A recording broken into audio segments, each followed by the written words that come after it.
গান নয়, জাতীয় সঙ্গীত গাইছি না, এটা নিয়ে আমার বিজেপির ন্যারেটিভ শুরু হয়ে যাবে।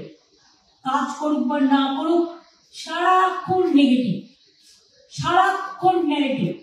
ওরা জানে না পজিটিভিটি যার মধ্যে থাকে না, সে কোনোদিন ভালো মানুষ হতে পারে না। Be positive, think positive, speak positive.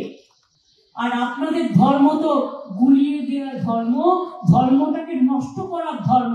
আপনারা বিধর্মী পরিচালনা করেন, আপনারা বিধর্মের নামে ধর্ম পালন করেন না। তাই দুর্গা পুজো হলো, ক্লাবগুলো কেন টাকা পয়সা করতে চলে যাবে? সবকিছুতেই আপনাদের ভোট নেই, কোর্টে যেতেই পারেন, কোনো আপত্তি নেই। Any citizen can go. চাকরি খাওয়ার জন্য কোর্ট, সার্টিফিকেট খাওয়ার জন্য কোর্ট, কিন্তু নিজেরা যে চোর ডাকাত, আপনাদের ব্যাপারে যদি কোর্ট করা হয়, এখন নয়, গদি মিডিয়া আছে আর গদি এজেন্সি আছে, চিরকাল তো থাকবে না। তখন কি সবাই ছেড়ে দেবে? আমি করবো না হয়তো, কিন্তু অন্যরা